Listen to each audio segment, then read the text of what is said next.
Distribuição Europa Filmes do Brasil. Versão brasileira Lip Sync, São Paulo. História das religiões.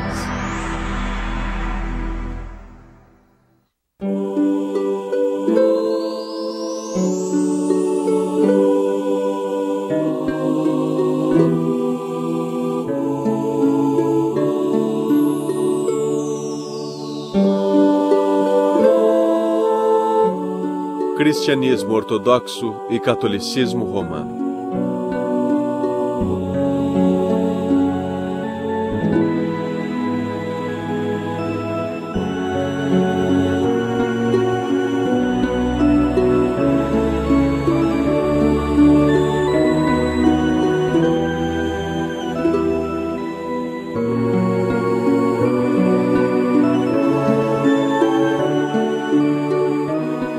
Em 7 de dezembro de 1965, foi realizada a última sessão pública do Segundo Concílio Vaticano em Roma.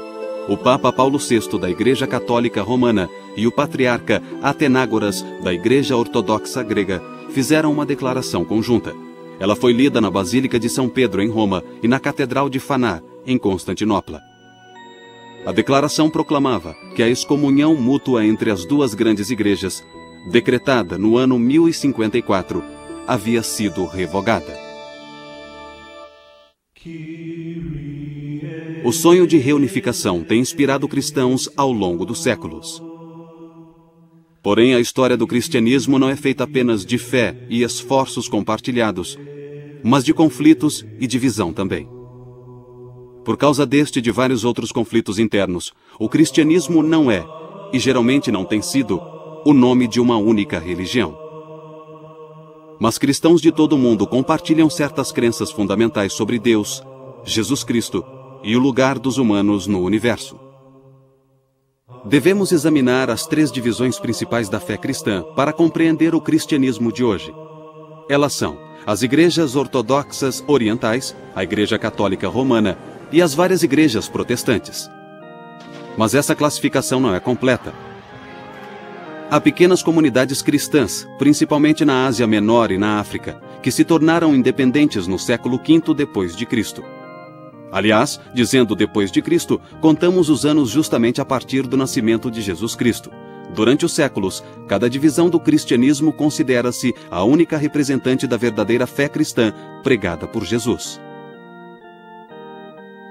Proclamando ser a verdadeira fé ou não, a história da Igreja Católica e da Ortodoxa sempre estiveram ligadas.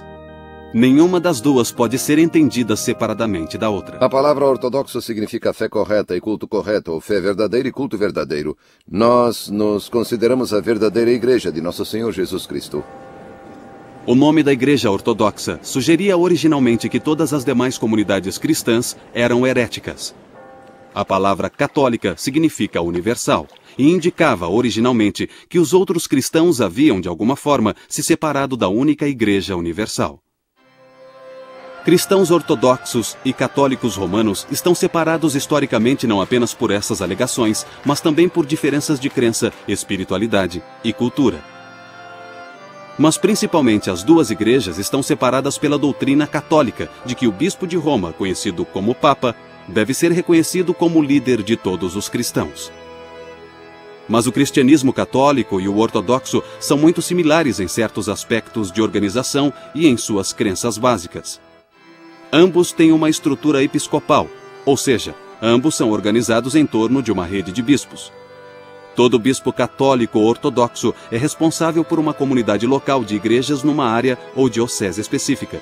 A vida religiosa nas igrejas gira em torno da liturgia, ou missa, onde a última ceia de Jesus Cristo é reencenada. Pão e vinho, considerados o corpo e o sangue de Cristo, são ingeridos pelos fiéis. A história do cristianismo não pode ser separada da história do povo judeu. Jesus nasceu numa sociedade hebraica, cuja origem remonta a uma comunidade de escravos dos egípcios. As escrituras judaicas relatam que eles foram libertados por Deus e que foram levados guiados por Moisés e depois por seus sucessores à terra prometida de Canaã. Os judeus ainda comemoram sua independência política e sua grandeza sob a liderança do rei Davi. Mas por muitos séculos, Israel foi uma nação cativa. Primeiro dos assírios, depois dos babilônios, dos persas, dos gregos e, finalmente, dos romanos. Quando Jesus começou seu ministério público, o povo judeu já esperava a vinda iminente do Messias. Eles achavam que o Messias libertaria os judeus do domínio político dos romanos e levaria o povo judeu a um novo nível de devoção na prática da lei de Deus. Jesus era um entre muitos pregadores itinerantes a dizer que Deus estava para libertar Israel e vir reinar visivelmente na terra. Ele pediu que Israel se arrependesse e se emendasse à luz dessa esperança. Esse é o âmago do que é o cristianismo. O fim do ministério público de Jesus, após todas as curas e ensinamentos e todos esses acontecimentos, tudo culmina com sua viagem final a Jerusalém para a Páscoa. E as últimas coisas que ele faz, a última ceia, com a instituição da Eucaristia, na Quinta-feira Santa. E depois a noite em que é preso. No dia seguinte, ele é julgado, torturado e crucificado. Ele morre na tarde da sexta-feira. Ele é retirado da cruz antes do entardecer, porque é o dia sagrado da Páscoa e é sabá. A lei judaica proibia deixar os corpos pendurados daquele jeito. Então ele foi colocado em seu túmulo e depois do pôr do sol, na noite de sábado, ele retornou dos mortos. O mistério pascal é essa combinação maravilhosa da morte e da ressurreição de Cristo. É uma revelação completa de quem Ele é e daquilo que Deus quer que nós sejamos. De fato, a morte de Jesus ofereceu a esperança que tem atraído milhões de seguidores por aproximadamente 2000 anos. Jesus pode ter sido crucificado porque, aparentemente, as autoridades romanas viam suas doutrinas como uma ameaça à estabilidade pública. O cristianismo, a princípio, era uma religião judaica. Era simplesmente mais uma divisão do próprio judaísmo. Era como os fariseus, os saduceus e outros. Foi Paulo, ou talvez antes de Paulo, os helenistas, que levou o cristianismo aos gentios, aos não-judeus. A missão entre os gentios logo achou um campeão incansável, um judeu da Ásia Menor, Saulo de Tarso. Saulo havia perseguido os cristãos e sua dramática conversão é descrita pelo livro bíblico dos Atos dos Apóstolos. Saulo, Saulo, por que me persegues? Eu sou Jesus, a quem tu persegues. Mas levanta e entra na cidade, e te dirão o que deve fazer. Saulo passou a ser chamado de Paulo. Através de seu incansável trabalho missionário e do de muitos outros homens e mulheres, a comunidade cristã rapidamente cresceu na região do Mediterrâneo. A igreja que nascia logo enfrentaria seu primeiro grande desafio. Os gentios convertidos deveriam mesmo ser circuncidados? A circuncisão simbolizava fisicamente a antiga aliança dos judeus com seu Deus e era uma parte central da lei judaica. Muitos naquele tempo insistiam que todos os seguidores de Jesus deviam seguir todas as leis judaicas que Jesus viera consumar. Outros, principalmente Paulo, insistiam que o que salvava era apenas a fé em Cristo. Um novo cristão não é obrigado a assumir o fardo da lei judaica. No ano 49 d.C., os apóstolos e os líderes da igreja se reuniram para resolver a questão. Esse encontro seria conhecido como Concílio de Jerusalém. Sua decisão foi anunciada numa carta aberta aos gentios convertidos da Ásia Menor. Os gentios convertidos seguiriam apenas as leis judaicas básicas e não precisariam ser circuncidados. Por séculos, o Templo de Jerusalém fora o centro da vida judaica. Mas no século I depois de Cristo, houve várias revoltas judaicas contra a autoridade romana, e no ano 70 depois de Cristo, o templo foi destruído pelos romanos. Essa perda cataclísmica foi seguida por uma segunda revolta comandada pelo líder messiânico judeu, Simon Bar Kokhba. Em 135 depois de Cristo, o imperador romano Adriano ordenou que todos os judeus saíssem da cidade santa de Jerusalém e proibiu que retornassem, sob pena de morte. Para os cristãos, era uma confirmação clara de que Deus havia escolhido transferir suas promessas para a chamada Nova Israel, os seguidores de Cristo. A igreja primitiva se tornara ainda mais independente da cultura judaica.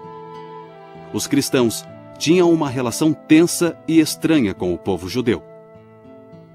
Com o tempo, isso criaria uma história trágica em que cristãos perseguiriam judeus. No século XX, esse precedente surtiria efeito no Holocausto.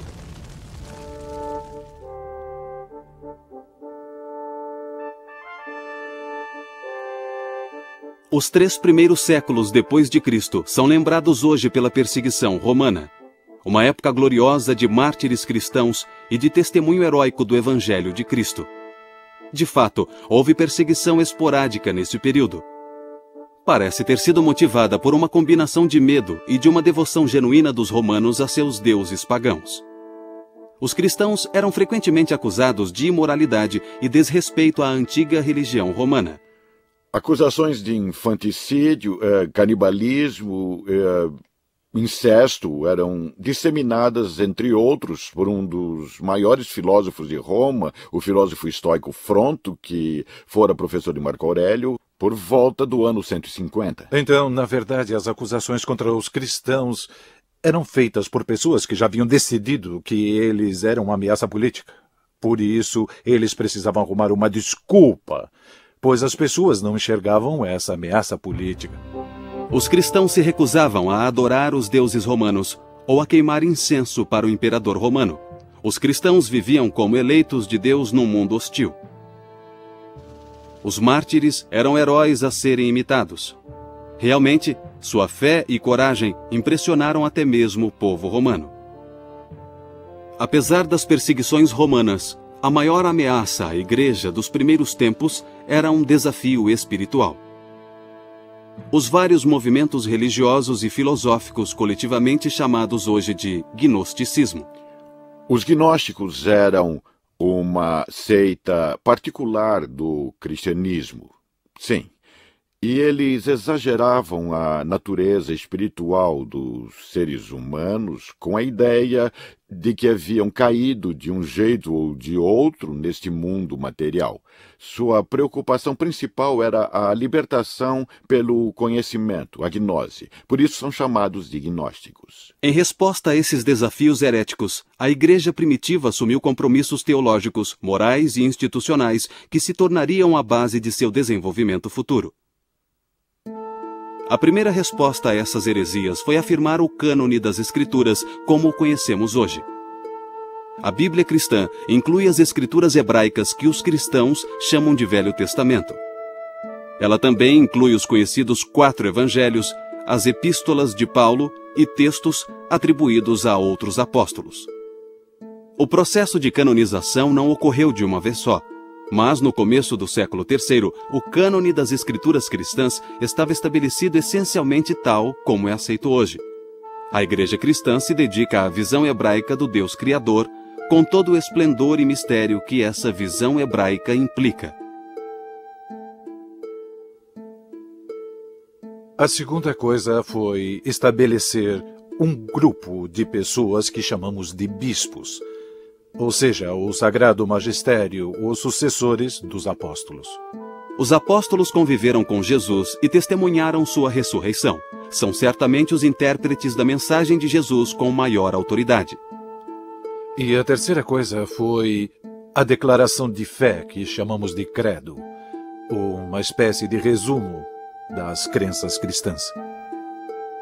Os gnósticos diziam que revelações esotéricas haviam sido transmitidas pelos apóstolos a poucos eleitos, mas os cristãos argumentavam que o testemunho apostólico havia sido dado publicamente a todos e que vinha sendo preservado nas igrejas cuja fundação remontava até aos apóstolos. As pessoas usavam filosofias diferentes, usavam símbolos diferentes, usavam abordagens diferentes e começaram a perceber que havia alguns discursos sobre o objeto de nossa fé e de nossas orações que eram legítimos e outros que não eram. Havia discursos que não transmitiam bem esse mistério pascal, essa integridade da revelação de Cristo. E começou a haver separações da igreja. Havia pessoas dizendo coisas que claramente não condiziam com a tradição que herdamos dos apóstolos. Os bispos são os sucessores dos apóstolos e se tornaram os defensores supremos da ortodoxia na igreja. Desse modo, uma hierarquia centralizada foi estabelecida para preservar a unidade da igreja. A concordância com o bispo preservava a unidade e a fé da igreja local. A concordância entre os próprios bispos protegia a unidade da igreja universal. Mas como os cristãos determinariam o que constitui exatamente os ensinamentos universais dos bispos? Ireneu de Leão apontou para os ensinamentos do bispo de Roma, cuja sucessão apostólica remonta a Pedro e Paulo, ambos supostamente martirizados em Roma. Os católicos romanos acreditaram em Ireneu, defendendo uma autoridade especial para as interpretações do bispo de Roma. Alguns católicos romanos alegariam mais tarde que esse bispo, agora chamado de Papa, é a suprema autoridade de toda a Igreja.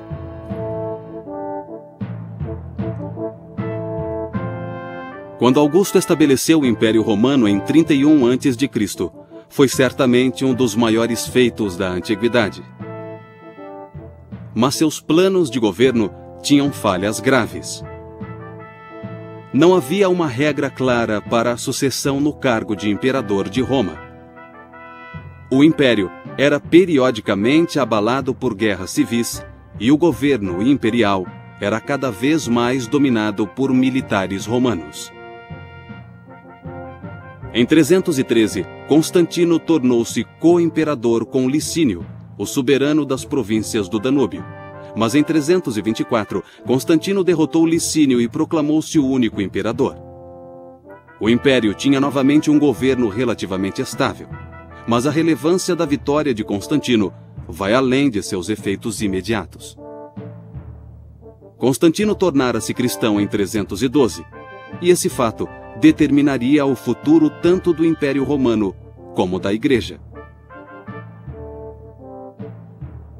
Eusébio, historiador e bispo de Cesareia, conta que o próprio Constantino lhe falou da visão milagrosa que o converteu ao cristianismo. Constantino contou que teve a visão na véspera da batalha da Ponte Milvio, em que derrotou seu rival, Maxêncio, e assumiu o controle da cidade de Roma. Constantino fez então um estandarte com ouro e pedras preciosas, formando a imagem da cruz, e o quirô, o monograma grego de Cristo. Com tal estandarte à frente de seus exércitos, Constantino combateu Maxêncio e venceu. A conversão de Constantino teve um grande efeito na igreja de então. Quase da noite para o dia, os cristãos passaram das agonias e glórias da perseguição ao agradável status de companheiros de fé do grande imperador Constantino. Essa mudança trouxe novas liberdades e novas responsabilidades à medida que os cristãos entravam na vida pública do Império Romano. Acredita-se que Constantino teve então outro sonho enviado por Deus quando, em 324, fundou uma cidade às margens do rio Bósforo, no local da antiga Bizâncio. Ele chamou a cidade de Constantinopla. Em 330, a nova cidade estava pronta, e Constantino transferiu a capital do Império Romano de Roma para Constantinopla. Isso levou a uma divisão gradual do Império Romano. A separação seria formalizada em 364, mais de 3 décadas após a mudança. O Império dividido acabaria separando também a Igreja Ortodoxa da Igreja Católica Romana. Mais imediatamente, Constantino deu à Igreja um necessário período de paz e segurança. Os líderes cristãos podiam voltar sua atenção às questões doutrinárias, especialmente as ligadas à mais importante figura na história cristã, Jesus de Nazaré. Os primeiros cristãos não sabiam claramente como falar de Jesus e sua relação com Deus, a quem ele chamava de Pai. Pareciam claras as evidências da Escritura de que Jesus era mais que um homem bom, mais que um grande profeta ou um mestre e taumaturgo inspirado. Até o século IV, a maioria dos cristãos acreditava que o homem Jesus era a encarnação daquilo que chamavam de Logos de Deus. Logos de Deus significa simplesmente Verbo de Deus. O Logos era muitas vezes identificado com o Filho de Deus Pai. Muitas pessoas se tornaram cristãs não porque acreditavam em Cristo, embora possam ter acreditado nele, mas porque estava na moda, o imperador favorecia o cristianismo. Muitos não deixaram seu paganismo de lado. Eles tentaram, na falta de outra palavra, uni-lo às práticas cristãs, o paganismo e o cristianismo. E ao fazerem isso, o que aconteceu foi que eles resolveram que Cristo não poderia ser o Filho de Deus. O antigo Deus grego deles não podia estar diretamente ligado a esse mundo, pois isso significaria necessidade, e Deus não precisa de nada. Então um padre de Alexandria, da igreja de Alexandria, juntou tudo isso e disse que Cristo não poderia ser realmente o Filho de Deus. Ele era um ser glorificado melhor do que nós, mas era uma criatura. Esse padre se chamava Ário e era muito inteligente. Foi o início dos hinos da igreja. Ário ensinava jingles sobre Cristo não ser o Filho de Deus ou sobre nem sempre ter existido, a marinheiros, etc. E essas pessoas espalhavam as ideias. Atanásio apareceu e demonstrou que o Logos é totalmente Deus, de modo que Jesus é Deus encarnado. O episcopado grego se dividiu em duas facções sobre a questão de o Logos ter sido gerado por Deus, como Ário disse, ou ser totalmente Deus, como Atanásio e outros disseram. Bem, quando havia um problema em uma igreja, que permanecia nessa igreja era um problema só dela. Mas o que houve com a heresia ariana, que negava a divindade de Cristo e dizia que houve um tempo em que ele não existiu, é que ela se espalhou de modo que a igreja toda teve que lidar com ela.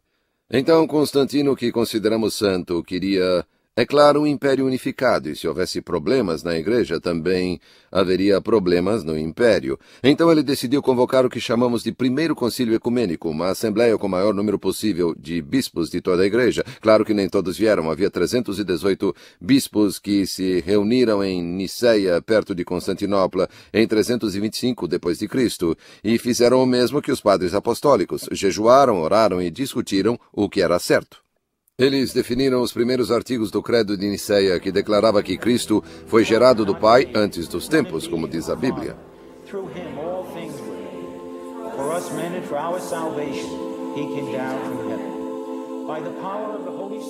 O Concílio de Niceia é considerado tanto pelos ortodoxos como pelos católicos o primeiro grande concílio ecumênico. Mas o arianismo ainda tinha muitos defensores importantes no clero. Sua posição se fortaleceu quando Constantino morreu em 337 e seu filho Constâncio, um ariano, subiu ao trono. A Igreja é obrigada a definir cada vez com maior precisão o modo correto de falar da própria natureza de Cristo e a defender os dois lados, ora defendendo sua divindade e ora defendendo sua humanidade. Mas essa definição, de certo modo, é o que estimula o Credo de Niceia. Estimula algumas mudanças na liturgia, algumas mudanças no modo de celebrarmos a Eucaristia, mudanças estas que visam a vacinar o corpo da Igreja contra essas interpretações errôneas. O único meio que a igreja de lugares distantes tinha para resolver essas disputas era reunir todos os bispos em concílios, com bispos de todo o império. Existem 7 deles que são reconhecidos como concílios ecumênicos, tanto pela Igreja Ortodoxa Oriental como pela Católica. O primeiro foi o de Niceia, sobre a doutrina da Trindade. Houve 2 no século V que trataram de Cristo. Cristo é totalmente divino? Totalmente humano? Ambos? Como? Eram questões importantes. Na verdade, isso levou a uma divisão permanente. O foco continuou a ser as questões sobre Cristo, se ele tem uma só vontade e atividade ou duas, e assim por diante. Essas eram questões muito importantes na política do Oriente. Finalmente, em 787, o segundo concílio de Niceia, desta vez sob a liderança da imperatriz Irene, afirmou que os ícones podiam ser usados no culto. Os decretos desses 7 concílios acabaram sendo reconhecidos pela maioria, embora não por todos os cristãos. Tornaram-se declarações definitivas da fé cristã. Os fundamentos da fé cristã, incluindo aí a definição de Niceia da encarnação de Deus em Jesus Cristo, já estavam definidos no fim do século VIII.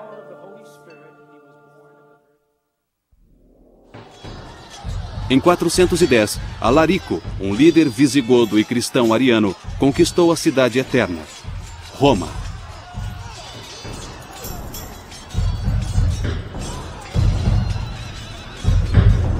Praticamente tudo que trazia segurança, sentido e ordem à vida romana estava agora destruído. Esse evento cataclísmico exigia uma explicação teológica. Muitos romanos jogaram a culpa do desastre na conversão do império ao cristianismo. O grande teólogo ocidental Agostinho, bispo de Hipona, respondeu com uma interpretação teológica da história de Roma e da história do mundo, numa obra intitulada A Cidade de Deus. Ele gostava de citar uma passagem de Jeremias, a carta aos exilados na Babilônia, em que Jeremias diz a eles: procurem o bem-estar ou paz da cidade em que se encontram, e na paz da cidade encontrarão sua própria paz. Em outras palavras, Agostinho está mostrando a diferença entre valores religiosos e valores seculares, mas defendendo ambos. A queda de Roma foi um momento decisivo, tanto para a Igreja como para a sociedade como um todo. Mas sob vários aspectos, a vida não mudou muito depois de 410. O Oriente desfrutava de estabilidade social e política, e o Ocidente sofria com mais convulsão social e anarquia. Os 1000 anos de domínio romano terminaram, e não havia nenhuma autoridade política dominante. O bispo de Roma ganhou autoridade secular com o fim do Império no Ocidente durante o século V. O bispo de Roma torna-se o principal líder cívico. Nessa época, além disso, a Igreja controlava grandes quantias de fundos para ajudar os pobres e começou a receber donativos, terras para cultivo e assim por diante. Então, os bispos dos séculos IV e V eram muitas vezes famosos por usar esses recursos para conseguir aliados. Os bispos da Igreja Ocidental viam que em seu futuro estavam as próprias tribos que haviam destruído seu mundo. Assim, missionários levaram o Evangelho aos povos tribais da Europa, até a Alemanha. Em 800, o rei dos francos, Carlos Magno, subiu ao trono do Sacro Império Romano, que era uma união de pequenos feudos teutônicos. Parecia que a Europa havia encontrado outro Constantino que poderia unir toda a sociedade numa única federação cristã. Os reis francos eram aliados dos papas romanos. O próprio Papa Leão III coroou Carlos Magno imperador em uma cerimônia em Roma. Essa coroação de Carlos Magno abriu um precedente que influenciaria significativamente a relação entre Igreja e Estado na Europa Ocidental. Os papas estavam, na verdade, apostando no norte europeu e não em Constantinopla ao fazer essas novas alianças. Papas posteriores afirmariam que a autoridade imperial dependia da sanção do Papa.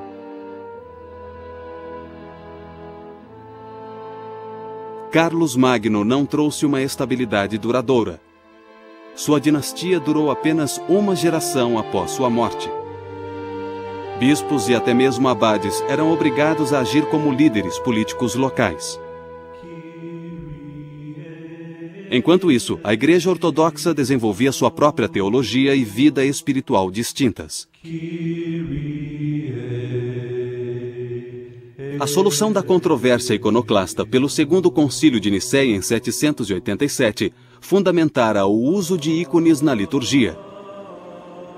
Essa prática fortaleceu o sempre presente veio místico dentro da Igreja Ortodoxa. Assim, não foi surpresa a Igreja Oriental ter gradualmente desenvolvido uma teologia predominantemente mística.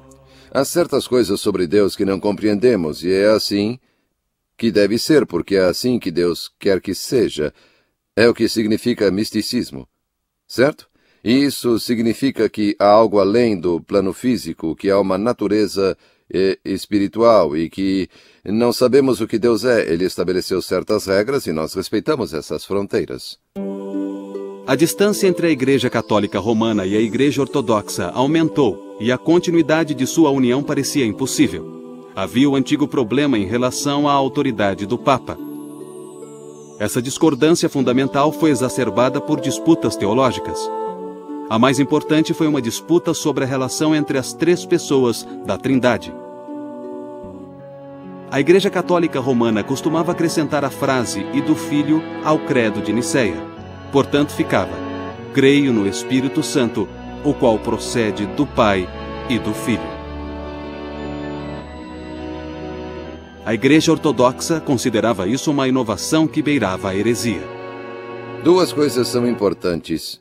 Em primeiro lugar, é teologicamente incorreto. Só há uma cabeça na Trindade, Deus Pai. O Filho foi gerado do Pai antes dos tempos. O Espírito Santo só procede do Pai, certo? Em segundo lugar, o Ocidente fez algo sem precedentes. Mexeu em uma coisa que havia sido decidida por toda a Igreja. Em 863, rompeu-se a união entre o Papa Nicolau de Roma e o patriarca ortodoxo Fócio. Foi a primeira separação formal entre a Igreja Católica Romana e a Igreja Ortodoxa. Mas foi uma separação temporária. Entretanto, as diferenças teológicas entre as duas igrejas não foram resolvidas, e a união restaurada também seria temporária. O filioque é o maior ponto de controvérsia entre a Igreja Oriental e a Igreja Ocidental até os dias de hoje. Na verdade, a Igreja Anglicana, há poucos anos, propôs tirar o filioque do credo, não dizendo mais procede do Pai e do Filho, se isso ajudasse a reunião com a Igreja Oriental. Em 1053, o Papa Leão IX montou uma campanha militar contra tribos normandas que ameaçavam igrejas cristãs no sul da Itália. Ele foi derrotado e capturado. Da prisão, ele conseguiu enviar um emissário, o cardeal Humberto, para pedir ajuda ao imperador bizantino e ao patriarca de Constantinopla. A carta de Leão ao imperador bizantino era conciliatória, mas sua carta ao patriarca tinha um tom muito diferente. Havia uma controvérsia entre um papa muito dogmático e um patriarca muito dogmático de Constantinopla, e nenhum deles abria mão de suas tradições. Um decreto de excomunhão foi enviado pelo Papa a Constantinopla. Ele foi deixado no altar de Santa Sofia. Um dos diáconos o pegou e correu atrás do emissário para devolvê-lo, mas ele não aceitou. Então, é claro, o Oriente teve seu concílio e excomungou o Ocidente. Essas sanções mútuas só seriam retiradas em 1965, mais de 900 anos depois. Em cerca de 610, um sério e devoto mercador árabe ouviu em sonho uma voz, ordenando que ele lesse. Ao despertar, o mercador teve a visão de um homem que o cumprimentou pelo nome e disse: "Tu és o mensageiro de Alá."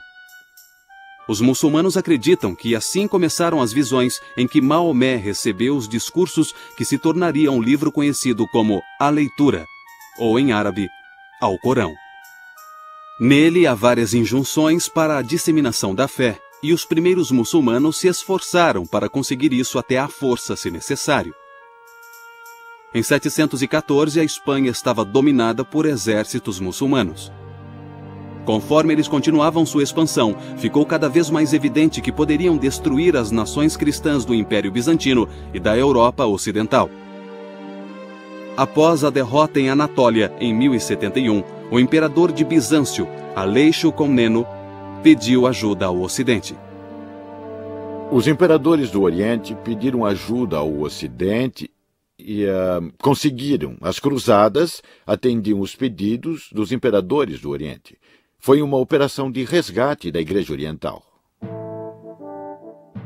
Religiosos e cavaleiros católicos da Europa Ocidental atenderam prontamente. Muitos ficaram simplesmente horrorizados ao saber que cristãos do Oriente estavam sendo ameaçados por aquilo que eles viam como uma nação pagã. A Palestina, a terra santificada pela vida e morte de Jesus, era controlada por muçulmanos. E alguns membros do clero preferiam que os exércitos se unissem para combater um inimigo comum, em vez de uns aos outros. De qualquer modo, em 1095, o Papa Urbano II convocou uma cruzada. Essa missão sagrada salvaria o cristianismo oriental e retomaria a Terra Santa do controle muçulmano. Uma série de 4 cruzadas durou até o século XIII. As relações entre os cruzados ocidentais e a corte bizantina pioravam cada vez mais. Os líderes das cruzadas viam os ortodoxos como traidores e inimigos. O que começou como uma missão para salvar cristãos ortodoxos dos muçulmanos, tornou-se em meados do século XII uma missão contra os próprios cristãos ortodoxos. Em 1204, cruzados católicos romanos saquearam Constantinopla. Nas palavras do historiador Calisto, foi um ato que a Igreja Ortodoxa jamais esqueceria ou perdoaria. Mesmo assim, os esforços para a união continuaram, mas as duas igrejas continuaram separadas. Em 1261, o imperador cristão da Nicéia, Miguel Paleólogo, recuperou Constantinopla e devolveu-a aos orientais ortodoxos. Mas sua vitória trouxe apenas um descanso temporário de 200 anos, antes que Constantinopla caísse nas mãos de outro inimigo, os turcos otomanos. Em 29 de maio de 1453, os turcos tomaram Constantinopla.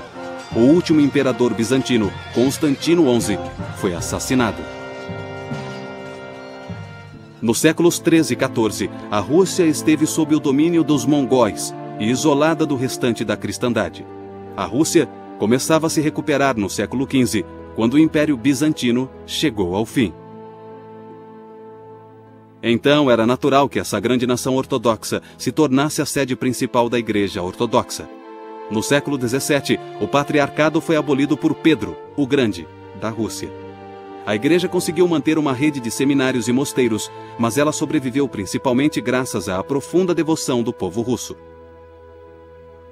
Para compreender a história do catolicismo romano no período medieval, precisamos voltar à nossa história do cristianismo ocidental da época, quando nações-estado da Europa Ocidental começavam a surgir. A Idade Média é chamada de Idade da Fé. Podemos até dizer que foi uma era de intenso entusiasmo religioso. A Igreja não via com bons olhos alguns novos movimentos religiosos. Seu poder era cada vez mais ameaçado.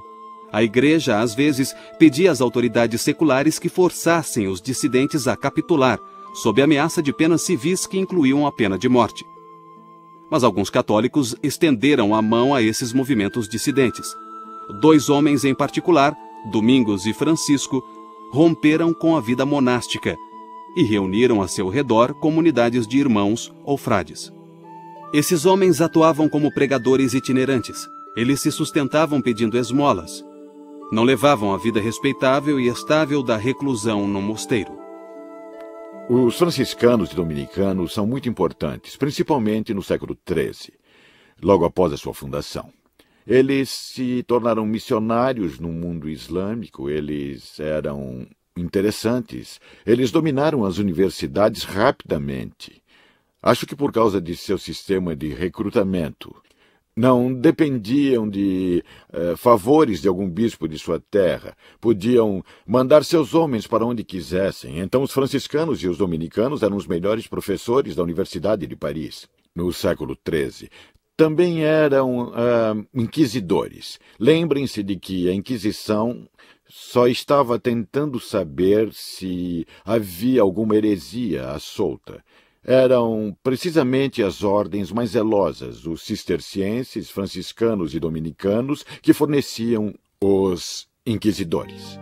A vida espiritual e intelectual do catolicismo romano teve seu período de maior expansão durante o século XIII, mas a própria Igreja Católica era cada vez mais atacada. A hierarquia católica era criticada não apenas pelas autoridades seculares que queriam seu lugar. Muitos no clero estavam convencidos de que o poder temporal da Igreja ameaçava o cristianismo mais do que qualquer heresia ou exército do Islã.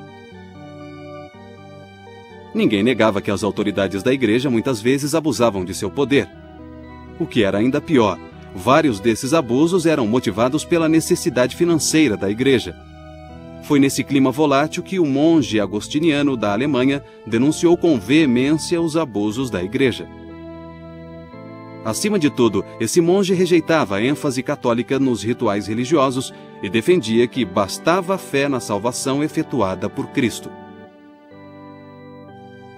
Lutero, a princípio, não pretendia abandonar a Igreja Católica, mas a Igreja o condenou como herege e, em 1521, Lutero foi excomungado. Com o Papa Paulo III, o Concílio de Trento teve 3 sessões, de 1545 a 1563, e publicou uma ampla série de decretos sobre teologia e disciplina eclesiástica.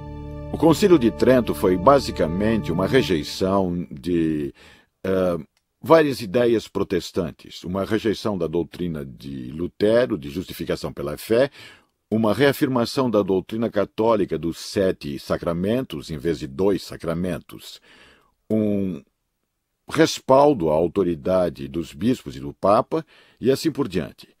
Trento cobriu praticamente tudo. Em outras palavras, a Igreja Católica Romana reafirmava ser a única intérprete autorizada das Escrituras e da tradição apostólica. Os séculos XV e XVI também presenciaram um dos eventos mais trágicos da história da Europa, a Inquisição. A Inquisição foi um evento complexo. Na verdade, houve 2 inquisições diferentes nessa época, a Inquisição Espanhola e a Inquisição Romana.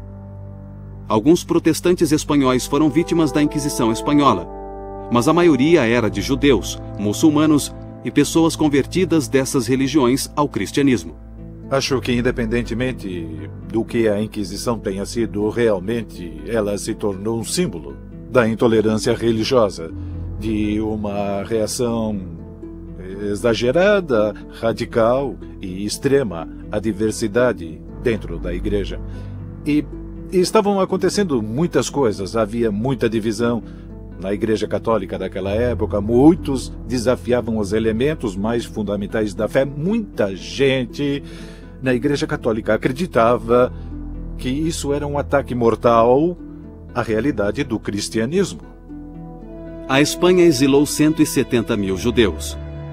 Os últimos navios transportando judeus partiram da Espanha em 2 de agosto de 1492, um dia antes da partida da expedição de Cristóvão Colombo. Em 1500, os muçulmanos espanhóis teriam de fazer a mesma escolha: conversão ou exílio. Mais tarde, a Inquisição Romana seria responsável por um dos julgamentos mais infames de todos os tempos: a condenação do grande astrônomo Galileu por heresia em 1642. Essa condenação só seria revertida 350 anos mais tarde. Nos séculos seguintes, a Igreja Católica Romana tornou-se cada vez mais hierárquica. A autoridade centrou-se ainda mais no Papa. Essa tendência de centralização teve sua maior expressão no Primeiro Concílio Vaticano, realizado no Vaticano, em Roma, em 1870. Esse concílio, pela primeira vez, sancionou oficialmente a crença de que o Papa é infalível. Na verdade, o decreto é um pouco mais preciso. Diz que quando o Papa fala ex cátedra, formalmente, sobre questões de fé e moral, ele fala com aquela infalibilidade que Cristo quis que sua igreja tivesse. Na realidade, eles não estavam criando algo que não existia. Só estavam delimitando isso. No fim do século XIX, a Igreja Católica Oficial começou a surgir como líder na luta por justiça social para trabalhadores e pobres.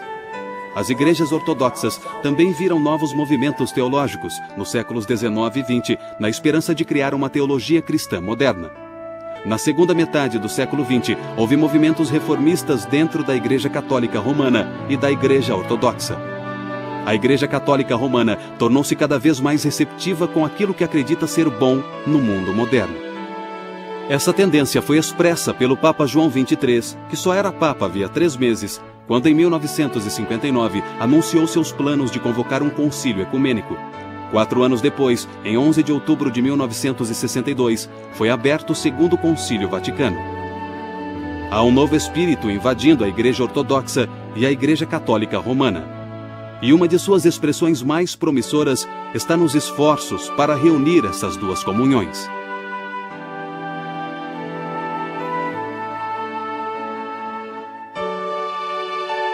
Apesar dos esforços de religiosos e teólogos de ambas as comunidades, a Igreja Ortodoxa e a Igreja Católica Romana continuam divididas por questões de crença e costume. Mas pela primeira vez em muitos séculos, há motivos para ter esperança de que essa divisão logo acabe. Sempre haverá tribulações. A Igreja sempre enfrentou perturbações de fora e de dentro, porque Satanás está sempre tentando nos destruir. Quando contemplamos a história da salvação, há 2 histórias. A história da graça e a história do pecado. E essas 2 histórias interagem constantemente. Acreditamos que com a morte e ressurreição de Jesus, temos uma garantia do triunfo da história da graça. No final, a vontade de Deus prevalecerá. No final, o reino de Deus se estabelecerá e triunfará. No final, o mal será banido. Mas enquanto vivermos na história, estaremos vivendo com essas 2 histórias, a da graça e a do pecado.